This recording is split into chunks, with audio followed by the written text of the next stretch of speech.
Барлықтарыңа сәлем достар. Барлықтарына қайырлы күн, таң, обед, кеш. Бүгін біз 6-шы зертханалық жұмыс жасайтын боламыз. Және сол тапсырма орындайтын боламыз. Бірінші тапсырмадан бастайық. Бізде жалпы зертханалық жұмыстың тақырыбы VirtualBox'та виртуалды жады конфигурациялау деген. Жалпы виртуалды жадпен біз жұмыс жасайтын боламыз. Бізде ең алдымен бірінші тапсырмада міне виртуалды машина құрыңыз, немесе дайын виртуалды машина іске қосыңыз. Одан кейін баптаулар бөліміне өтіңіз, жедел жад жолағын қажетті мөлшерге өзгертіңіз деген. Жалпы міне бізде оперативный память дегенді өзгерту. Ол үшін біз настройға кір деген, бірақ бізде осындай заморозка болып тұрса, біз сброс деген басамыз. Сброс етіледі, сосын бізге осындай баптауларды өзгерту ашылады. Әркім өзіне керек болғанда оперативный памяті кімде қанша сонша бере алады, мысалы өз қалауына қарай. Мысалы мен 736 бердім, сол жетеді деп ойлаймын. Бердім. Енді бұны виртуалды машина ашамыз.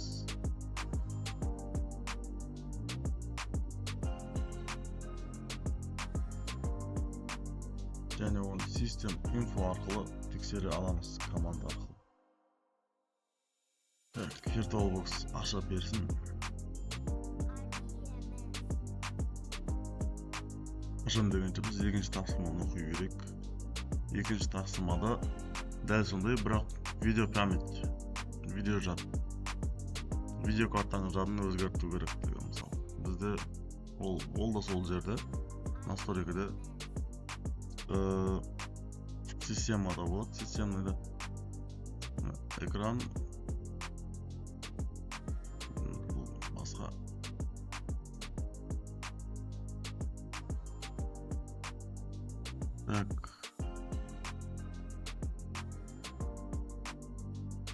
Осы дисплей болады. Видео картаң қосылады. Біз осыны 128-ге шейін өзгерте аламыз. Бұны азайтқанның пайда жоқ, жалпы көбейткен жақсырақ болады. Бірақ мен компьютерім өзі сол бар мөлшері 128.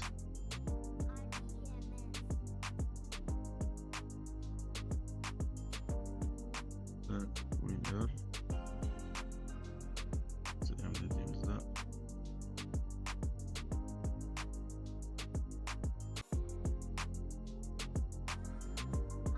System Info. Оны біздегі ақпараттар кетті.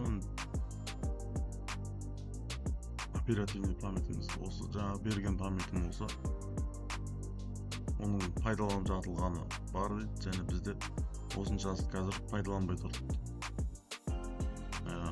Виртуальды памяттер максимум осынша бере алады, және доступны осындай, қолданып жатылған осындай дейді. Жалпы жақсы, бәрі бізде показательдер көрсетіп тұр. Енді бізде үшінші тапсырмада осында Linux-та жаса деген, менде Linux жоқ болғандықтан бұны Windows-та орындап көретін боламыз. Және де Snapchat-та орнатыңыз деген. Snapchat дегеніміз ол қалай айтсам екен, жадтың ішінде жадты бөлеміз. Мысалы, максимум қолданатын, минимум қолданатын тұрақтылықты қоятын боламыз. Бұл Linux-та осылай жасайсыздар. Мен сіздерде Windows-та қалай жасайтындарыңызды көрсететін болам. Ол үшін бізге этот компьютер деген кіреміз. Мышканың оң жақ бөлімін басамыз. Және свойства бөліміне өтеміз. Свойствада дополнительный параметр системы дегенді басамыз. Және дополнительный дегенді басқан соң, осы жерде оқимыз. Быстрее действие деген ішінде жерде виртуальный память деген бар. Соны параметрін басамыз. Осы жерінде дополнительный бар. Мына осы жерде виртуальный память деген бізге шығады. Және сол виртуальный память біз өзгертетін боламыз. Мысалы, менде C дискін өзгерткенмін, A дискін өзгертіп көрсетейін. Бізде указать баста сіздер кіргеніңізде автоматический выбор деген тұрады. Оны біз өшіріп қоямыз. өшіргеннен кейін бізге өзгерту құқығы беріледі. Содан соң біз указать размер деген басамыз. Исходный размер, жалпы бастапқы размер бізде свободно 1632 дейді. Онда бізде 100 болсын бастапқы. Ал максималыға 1600 берейік. Сосын задать дегенді басамыз. Окей, кетеді. Общий бізде 10.100 болып өзгерді. Жалпы осы оны қазір терминалда тексеруге болады. Бұны коды мына жерде тұр.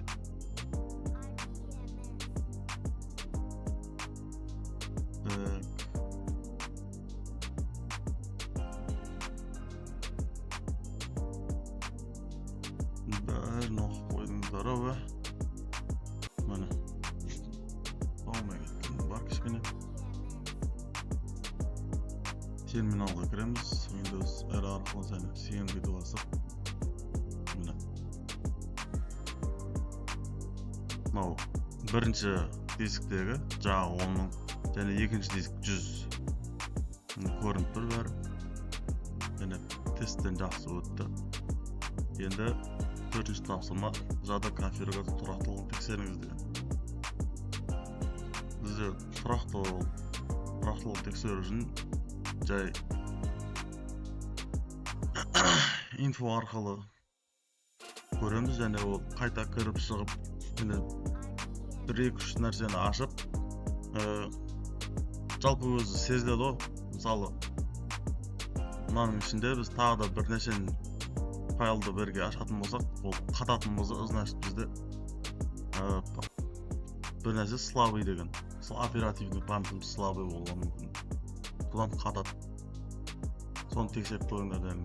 Мысалы мен қазір ішінде 4-5-ін ашсам, бұл кезде бұл VirtualBox емес, менің общий компьютерім қатады. Себебі менің компьютерім VirtualBox'ты жақсы көтереді деп ойламаймын. Өйткені универдегі біраз компьютердің ажалына осы VirtualBox жауапты деп ойлаймын. Так, 7 минут өтті. Так, төртінші тапсырманы енді жай шоу инфо арқылы көрсете салайын сіздерге.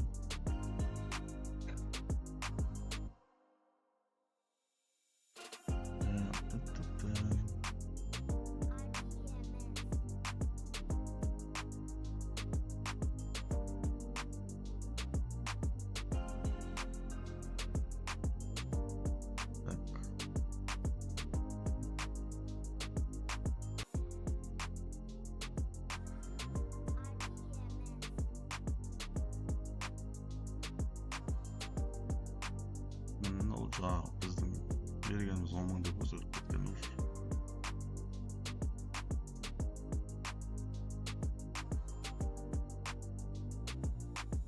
Обнаружен низкого уровня оболочка. Бұл бізде жақсы ма жаман ба мен әрине білмеймін.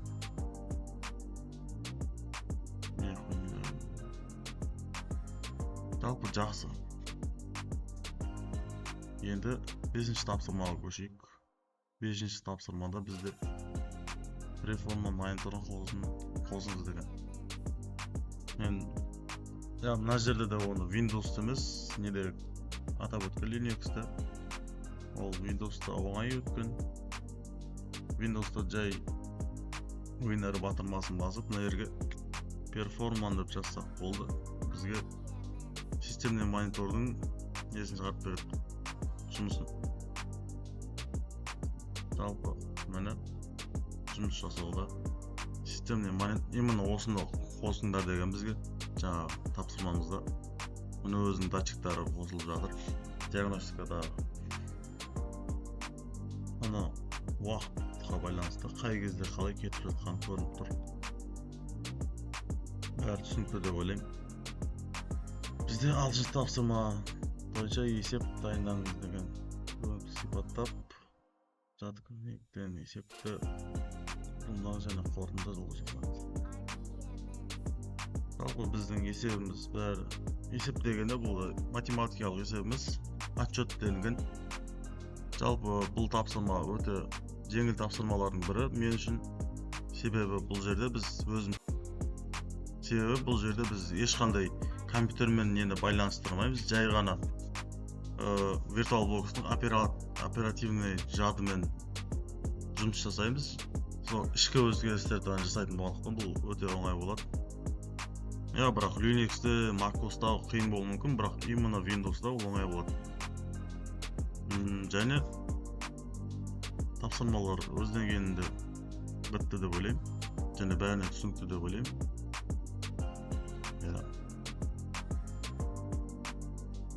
Сау саламат болыңыздар. Лайк ештеңе керек емес, халыққа қызмет етеміз ғой жай.